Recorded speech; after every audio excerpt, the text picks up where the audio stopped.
So here I am again.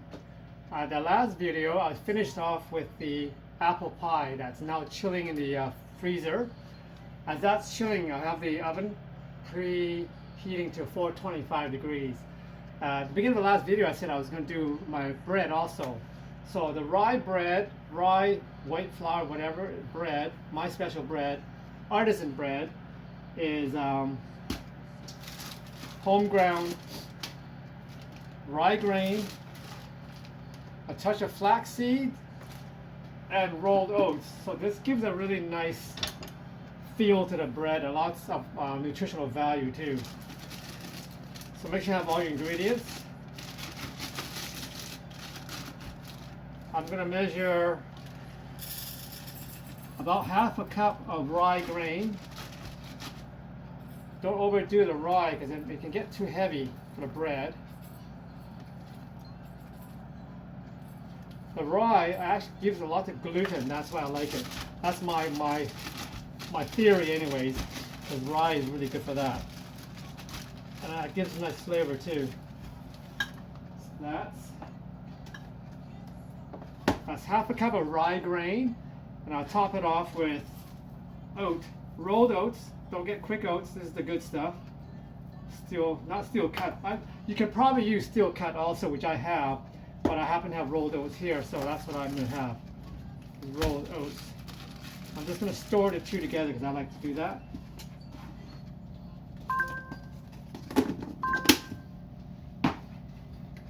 In here, first of all, let's get rid of this.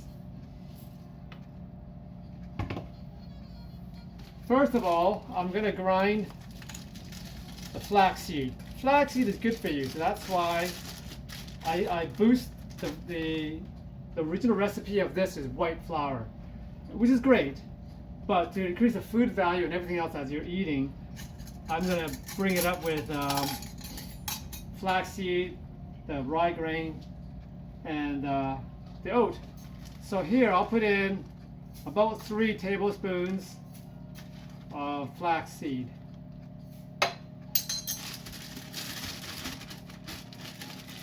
Put this away.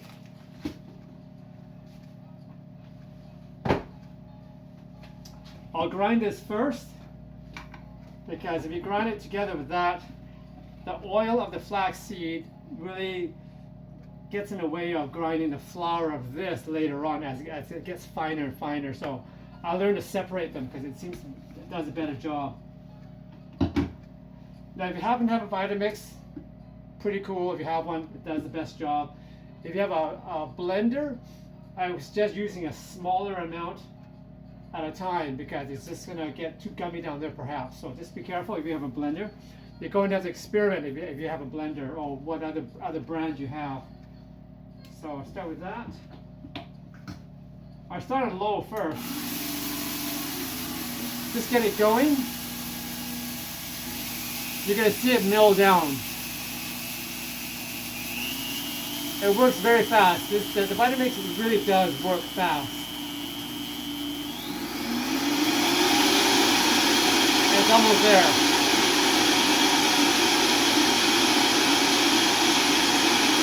Maybe 10-20 seconds.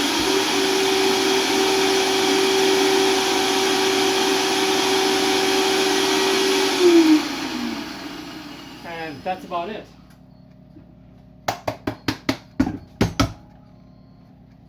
One sec.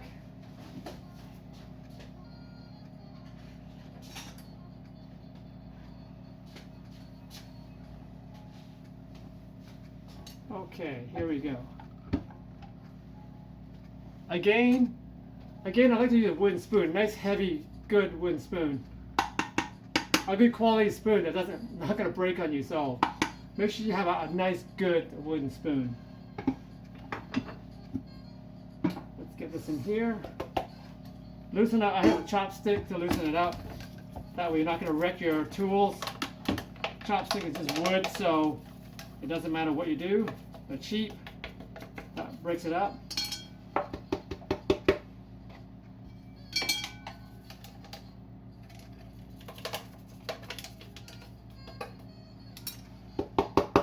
Ready to go. as you can see, this, it's really, really nice, fine. So next I'll do is the mixture of the rye, grain, and oatmeal. So this again, you start slow.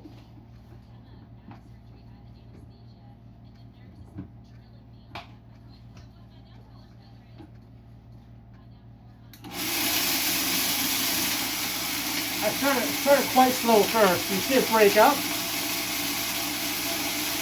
and then gradually you bring it up.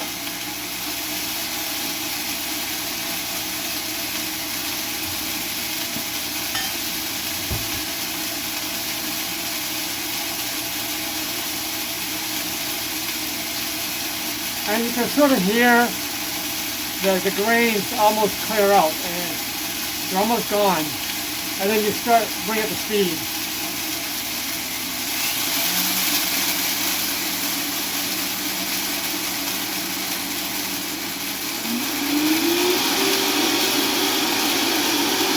Let it do its thing and don't disturb it. You don't disturb it because it flies around a lot. If you disturb too much, it goes to the bottom, and then it gets kind of gummy down there. So let it really fly around.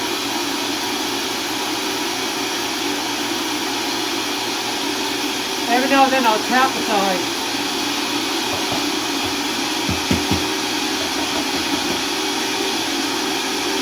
Like you see the bottom there is quite fine.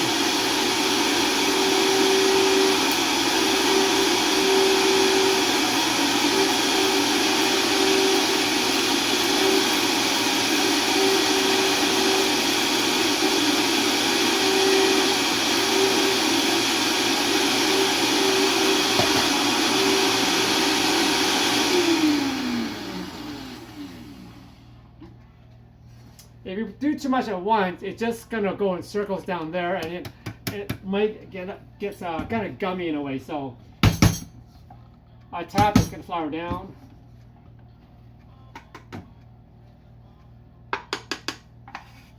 Get most of it out of here, just because.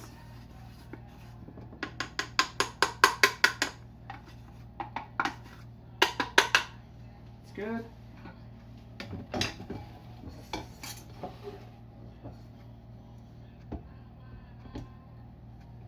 I'll just mix the two together a little bit. Make sure you put this on low.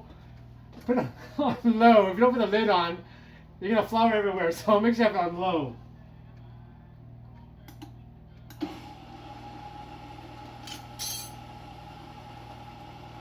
I'm just mixing the two together. Don't put your chopsticks too low in there, otherwise you have it cut up. Kind of dangerous. But there we go. So that's that. Kind of mix it up a little. Again, get the sides down. No wastage. Works really nice. And here we go. Good old chopsticks.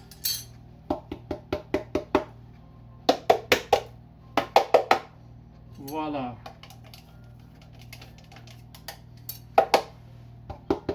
This smaller cup, a wider base of the Vitamix is well worth the investment, because this normally comes with a tall thing, but I like the short one for doing flour especially. I could have done it with a tall one, but I find, like I said before, it's narrower on the bottom, so you can't do as much at once. That's the cautionary thing, is that don't put too much if it's a narrow base. So this is kind of expensive, but I was paid off in the end. I really was a good investment.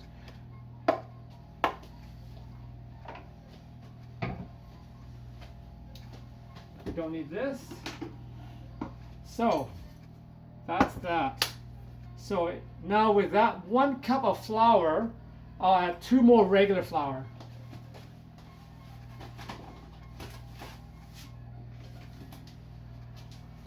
One.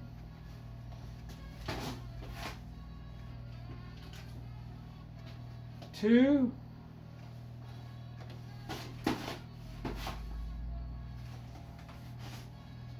I got a bit more flour here just for the end when I need to add it at the very end. So this is just spare flour. So I got that there.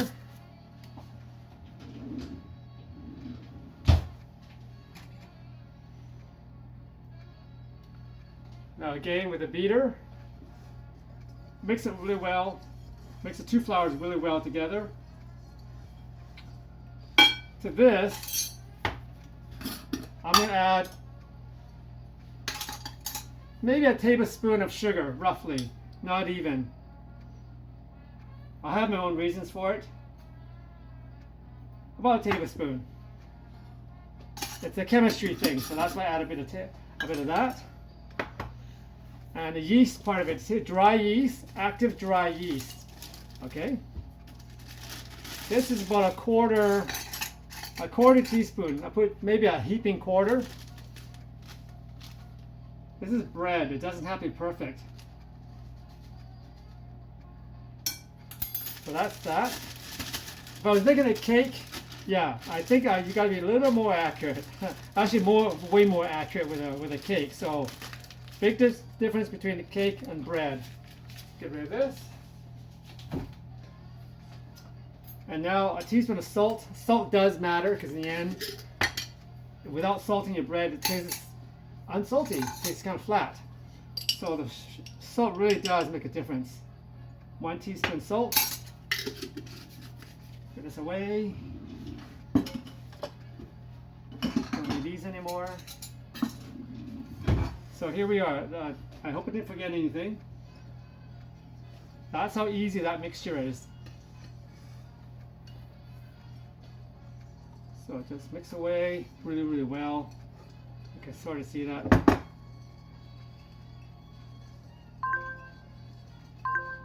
So now the wet part of it. The wet portion is hot water. You want a cup and a half thereof. Let's see, about 400 mils, I guess, if it's metric. About 400 mils is about right.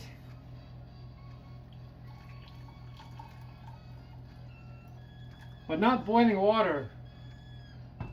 You don't use boiling water because you've got yeast in there and you don't want to kill the yeast with the boiling water. So with this, you got to add some cold water to it.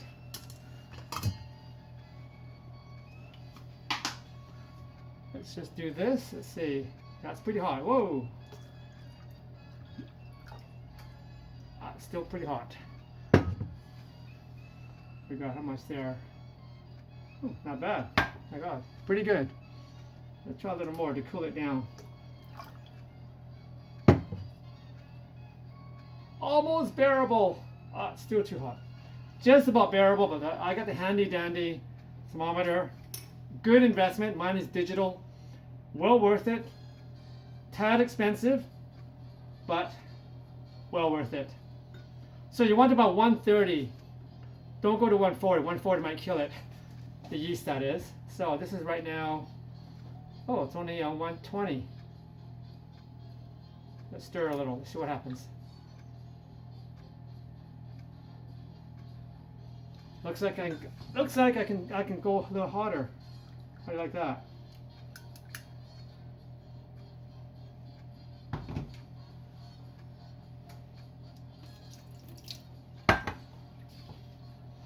Anywhere around 130 is fine.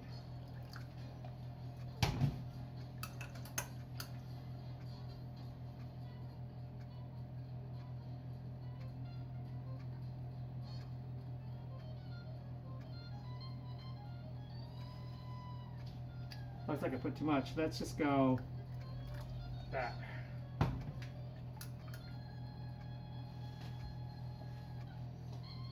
Okay, I'm just gonna go with that.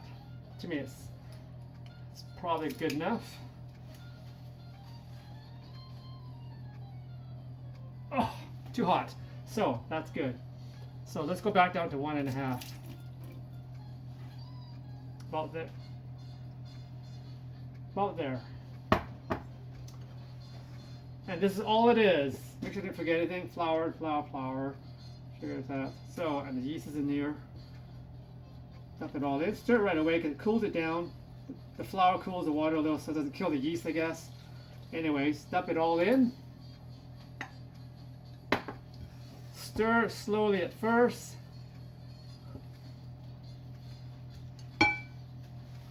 Where's my towel? Okay. This is marble, so I don't wreck the bowl. This is a nice bowl. So just keep on mixing it in. Bring it all the flour in. This should be a wet dough, but mine's kind of stiffer, so in the end, let's see how this looks.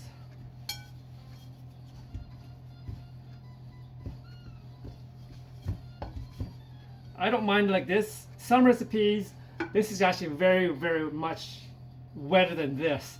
But because of the rye flour and the oat, it does soak up more moisture, I believe. That's why this is drier-ish. It looks less wet than some of the wetter batters I've seen. Because a batter is wet. This is kind of a dough. I've seen a batter looking one. Not better, a batter, like a wet mess.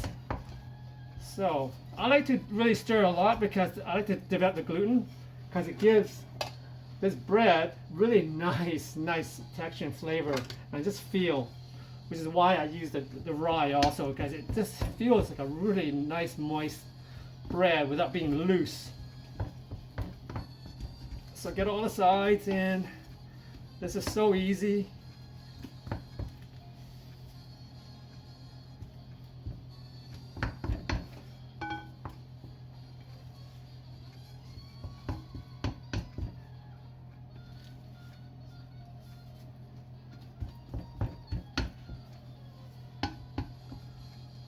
And that's that. Scrape it down.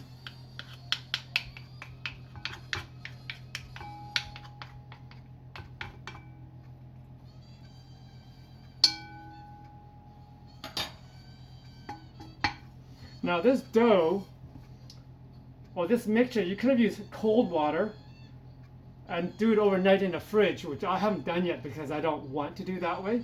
I want to do my bread the same day, because just the way I am. I want to bake it later tonight.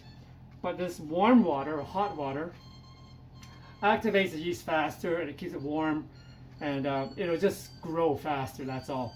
It speeds up a little bit, well, a lot of the time of wanting to do the bread today. So with this, I'll put a plate over this.